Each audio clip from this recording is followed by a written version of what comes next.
because at the end of the day, Pirates is just a name. I'm a player. Hello sisi, ndicela ubuza office zeDurban City ezo. Oh, okay, good. Uthetha ne-speak person sabalandeli be-Orlando Pirates ne-president yabalandeli bebhola eAfrika yonke jikelele. Every Africa. Tumelo Trom. Yeah. Yes, nguye lo. Esisi, ndicela unikeze la mdlali wenu uSiphamandla Ncanana. Ukhona kufutshane nawe? Oh, good. Ndicela umnikeze.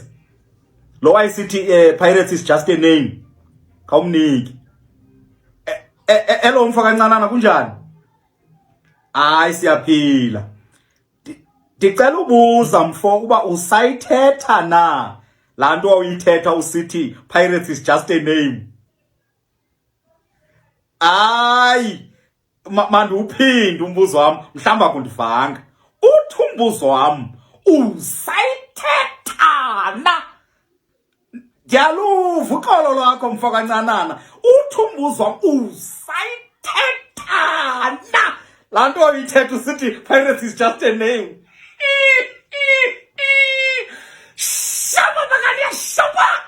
We are very excited. Orlando Pirates is playing extra large football. Sorry?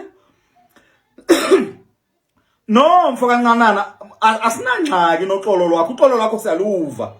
Kodwa umbuzo umile. Nizawufeyila mfaka Ncanana esikolweni xa ningakwazi uphendula imibuzo. Uthi umbuzo wami kuwe usayithetha na. La nto uyithetha usithi Pirates is just a name. Sanibetha. Ndikuvela mfaka Ncanana, umxolo lwakho luthathe. Uyoxolisa kwi-teammates zakho uthi bendingazi uba iPirates izawuza inomsindo kangaka seyicaphuke kangaka because ngokuba fela izono zakho abanye abantwana. Uyayiva ne? Usekhona?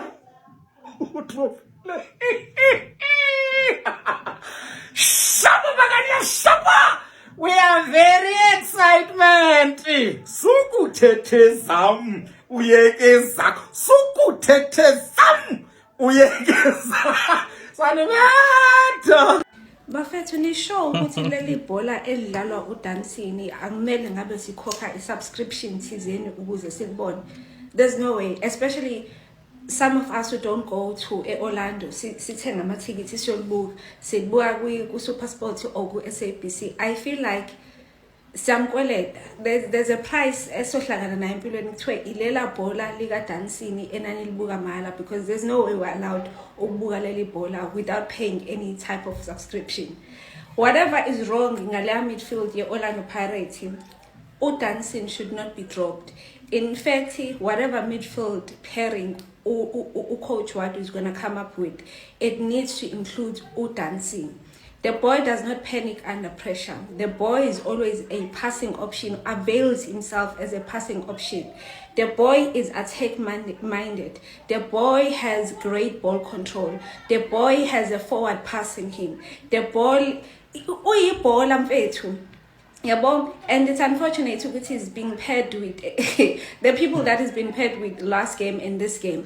But even in the midst of all that, you see the impact Anayo in the middle of the park for Orlando Pirates. Doesn't mind playing deeply, doesn't mind playing up high.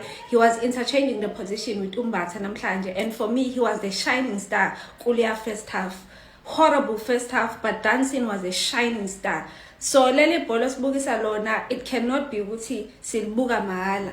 Yabo manje ngiyobuka igame yeMamelodi Sundowns, but ngifile ngathi kudento engayikhokhile emuva because lela bhola engilibukiswa uDansini mina angiyazi leyanto.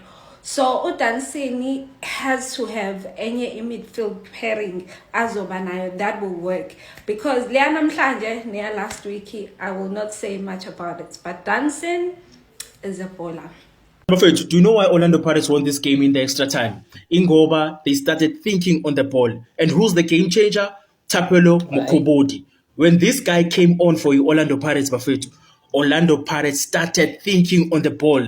They were composed enough. They started stringing a lot of passes together. Igol belbanukela bafethu in that extra time period. Belbanukela bafethu. I saw it coming because they started passing the ball around. They were patient enough to break down Durban City. Bafethu let the Orlando Pirates ukuthi izogijima for the sake of running. Mele istop bafethu.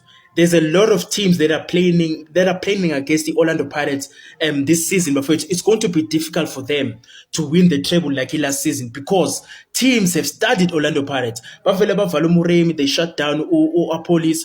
Then we are born with Orlando Pirates. They can't do anything. They need thinkers. They need technicians in that squad.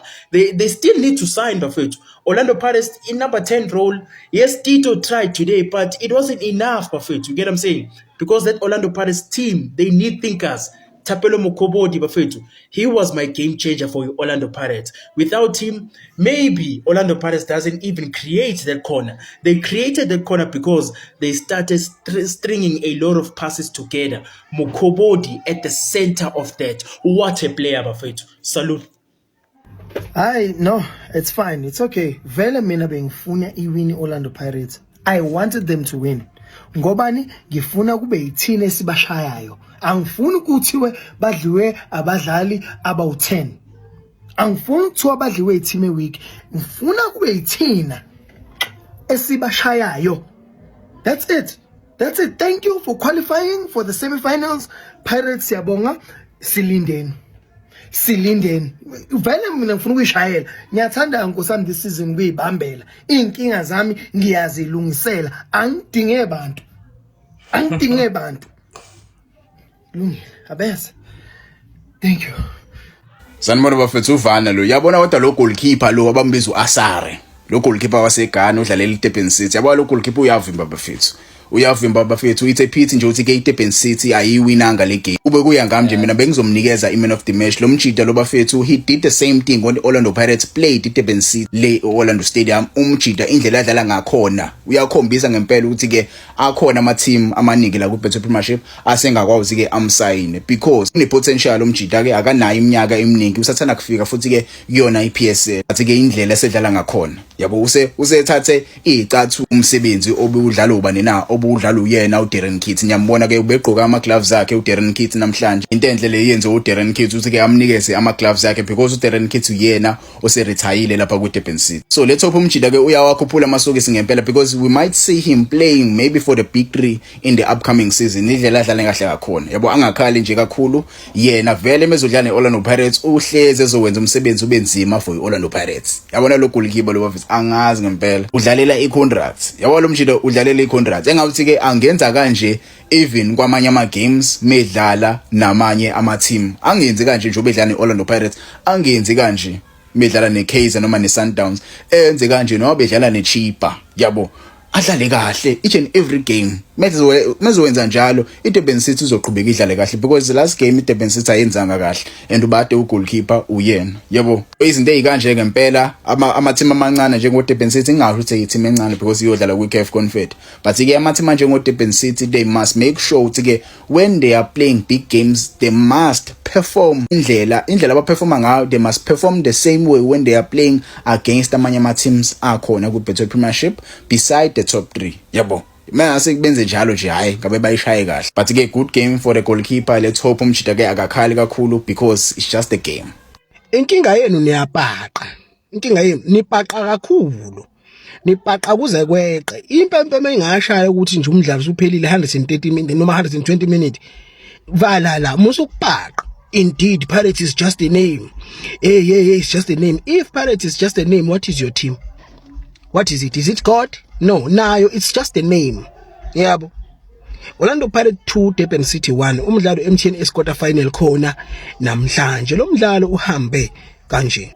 Ayibafana bakithi ucoach wethu akwathi ekhuluma lapha kwenye ivideo wathi ngeke azayithathe excitement ukuthi unabadlali abaningi. Ngeke azayisebenzisa. Uyayisebenzisa mana yeke. Cishe wasikhosta. In fact, wathi singakhali futhi. Durban City was good.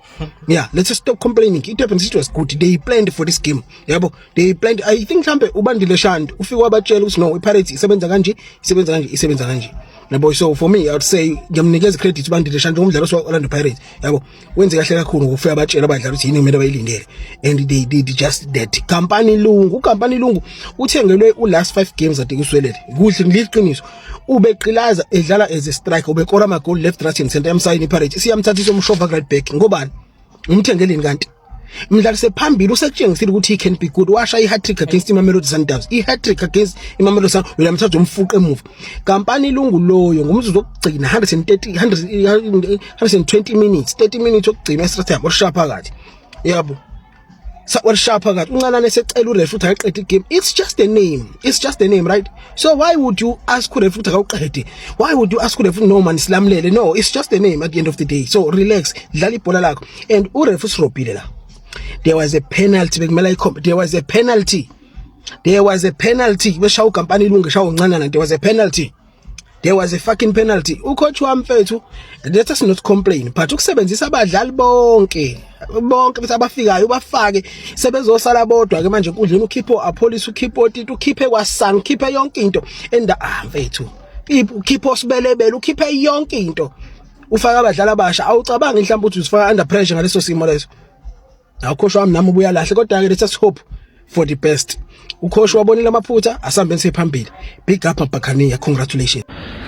Another unconvincing performance from Orlando Pirates today. The opening game of the season wasn't all that fluid or convincing either. Scraped over the line, got 3 points, and again today in the MTN8, Orlando Pirates took the lead, got a penalty. Durban City had a guy sent off, so they played majority of this game with 10 men. And despite the fact that they had 10 men, they went on to equalize. The game was 1-1 for the longest time, and step up Kampani Lungu in the 118th minute with an absolute cracker puts it into the top corner to save Orlando Pirates having to go to penalty shootout, which Durban City were obviously playing for the majority of that game.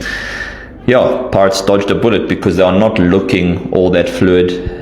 Oswin still looking like he needs a little bit more time to recover from the World Cup. I don't think he obviously had all that much time off.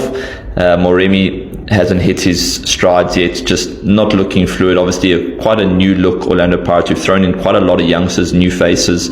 At the moment we don't see Nduli, we don't see Makala, we don't see Mahopa, De Jong. A lot of the familiar faces are not there, so a lot of new faces, new combinations. So understandably Orlando Pirates not looking all that fluid. Still getting the job done, but scraping through.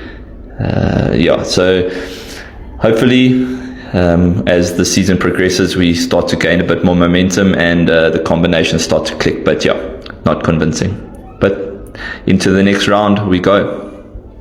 Beautiful late winner from the Zambian international Lungu, right? Now this is one thing about late winners. For a lot of people, they cloud everything that happened in the game, all the negatives. If I come here to point out any negatives or do any criticism on how the team played, it don't make sense to a lot of people because of that late winner. The team won at the end of the day, but still not convinced by this Orlando Pirates side.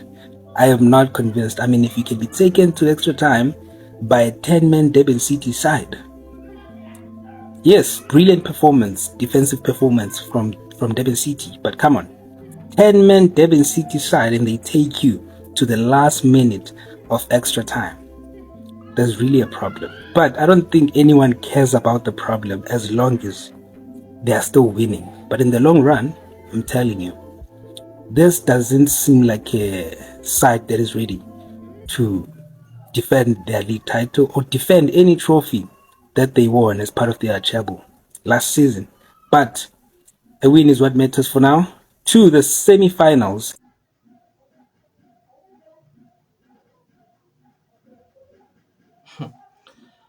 Okay, bafethu, that's it for a video namhlanje. And mina bafethu, I'll be honest.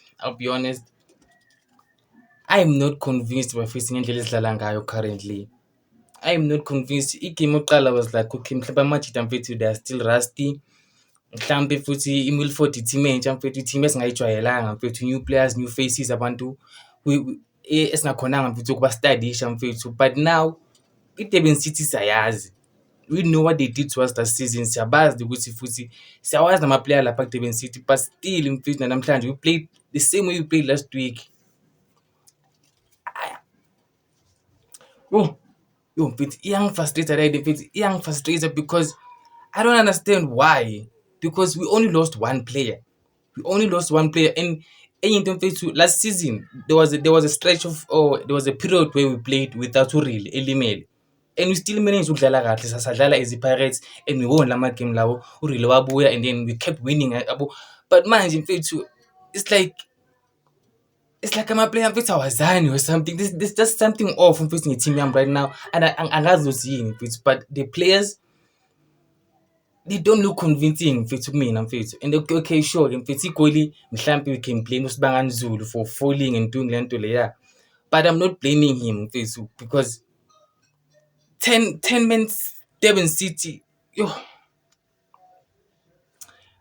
But futhi mfethu angifuni mfethu ube ngathi mfethu yabo ngiyatatazela mfethu yabo, because still only 2 games, we've only played 2 games and we haven't seen aboMakgopa, and njengoba eshile mfethu uMothini, we haven't seen aboMakgopa, we haven't seen aboPhalima. Hey mfethu yo, I'm now mfethu I don't know mfethu, I don't know. Hey, we only lost one player. Like literally, iplayer lihambile liyi-1 ebeli important kuleya team leya ewin i-league last season. Because we can't count aboMbulu. uMbulu played a few games, then he was a bench warmer. uButhelezi barely played. Bonke abantu abahambile eteamini ye-Pirates, they barely played other than uReal. But right now we look disjointed. But ngathi abazani bra. And I thought ukuthi we signing uLungu because sifuna ukuthi ayoba striker. Hey, now it is a stress of it. We are literally 2 games in. We're already stressing mfethu, and angazi ngithini mfethu. I honestly don't know what to say. But into engayisho ukuthi we don't look convincing nakancane mfethu. We don't look convincing mfethu. And I coach mele ashintshe iplan mfethu. Because even last season, but some of us were complaining ukuthi we can't keep running nebhola mfethu. We can't, asikwazi ukuba i-team mfethu igijima nebhola waya bra. Because ukugijima nebhola mfethu, it's so easy to defend against i-team egijima nebhola bra. It is so easy to defend against them. And manje mfethu umncanana mfethu uyashayina mfethu man of the match again. Like samshanisa futhi. We made umncanana shine again mfethu waba man of the match. Because azim mfethu, thank you for tuning in. Ngizobona kwi-part 2 or kwi-video ye-Sundowns. Thank you for tuning in, thank you for subscribing. Ngizobona nge-video ezayo or kusasa after i-game ye-Chiefs. But thank you for tuning in. Ngiyabonga bafethu. But Pirates.